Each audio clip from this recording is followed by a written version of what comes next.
Hey there and welcome. Today we're going to crack a really fascinating code, the one that's hidden in all those common English idioms. You know, those colorful phrases that make the language so much more fun, but also, let's be honest, a little confusing sometimes. Think of it like a secret language that, once you get the hang of it, makes conversations just so much richer. I mean, seriously, have you ever been in a conversation and someone says, "Let's not rock the boat," and you're just kind of standing there thinking, "What boat?" If you have, you are definitely not alone. These phrases are absolutely everywhere, and today, we're going to decode some of the most common ones together. All right, to get started, let's dive into a group of idioms that are all about, well, disrupting the peace, challenging the way things are, or just causing a bit of good old-fashioned trouble. These are the phrases you pull out when things are about to get shaken up. First up, rock the boat. Just picture this, a small boat on a totally calm lake. Everything is stable, it's peaceful, so rocking the boat means you're the one making the waves, messing with that calm. That's why it's so often used as a warning, like, hey, don't be the one to cause problems we don't need. Here's a perfect example of how you'd hear it. Everything is fine, don't rock the boat by complaining. You can really hear the caution in that, can't you? It's a super clear signal to just keep things as they are and avoid stirring up trouble. Next, we've got making waves. Now, this sounds a lot like rocking the boat, but there's actually a key difference in how it feels. While rocking the boat usually has a negative vibe, making waves can actually be a really good thing. It's more about getting noticed because you're being bold and introducing some new, maybe even disruptive ideas. For instance, check this out. She's making waves with her new ideas at the company. See? In this case, making waves is totally a compliment. It suggests she's an innovator, she's bringing positive change, even if it does shake things up a little bit. And that brings us to a really fun one, monkey business.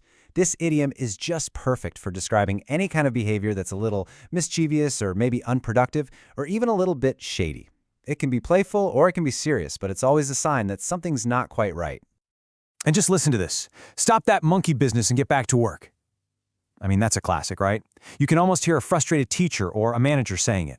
It's a very direct command to just cut out the nonsense and get serious. Okay, so we've talked about causing a stir. Now let's switch gears and talk about idioms for clever moves and, well, last resorts. These are the kinds of phrases you use when you're being strategic or when you've got no other moves left to make. First, we have cherry pick. This one means pretty much exactly what it sounds like. It's when you selectively choose only the easiest or the best or the most favorable options for yourself, just like you'd pick only the ripest, most perfect cherries from a tree. For example, he cherry picks the easiest tasks and leaves the hard ones for others. So you can see, calling someone out for cherry picking is, it's usually a criticism. It kind of implies they're being a bit selfish and not really being a team player. Okay, now for a little bit of magic. To pull a rabbit out of the hat means to come up with some amazing, totally unexpected solution right when it seems like all hope is lost. It's that moment of pure genius that just saves the day out of nowhere. Think about a situation like this. The coach pulled a rabbit out of the hat and won the game. It just perfectly captures that feeling of complete surprise and admiration. The coach made some brilliant move that nobody saw coming, and boom, it worked. From magic to a last prayer, a Hail Mary is that final, desperate, high-risk effort that has a super low chance of actually working. The term actually comes from American football, where it describes a long, desperate pass at the very end of a game hoping for a miracle. And here it is in action. Sending that proposal was a Hail Mary, our last chance to win the deal. That phrase just perfectly gets across that we've got nothing left to lose feeling. It's that one last, desperate shot you take against all the odds. All right, for our last section, let's look at idioms you'd use when you're questioning a plan, or maybe deciding to go your own way, or just throwing the script out the window entirely.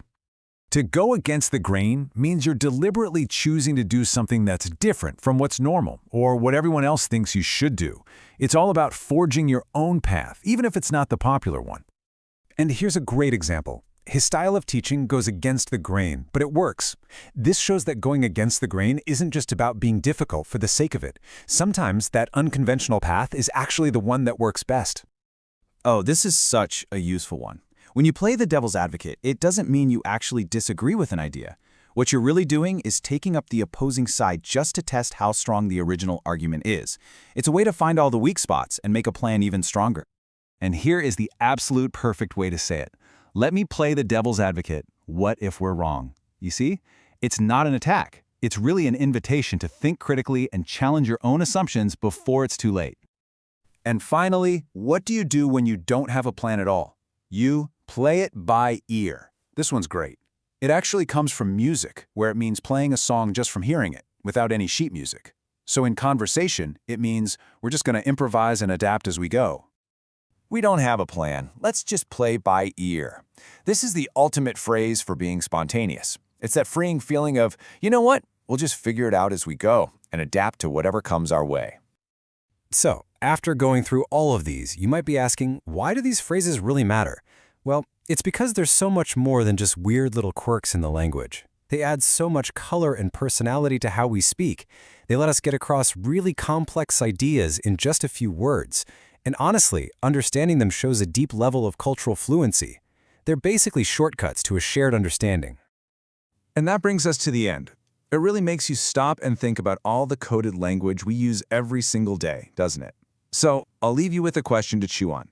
What's an idiom that you use all the time, maybe without even thinking about it? Thanks so much for hanging out with me today.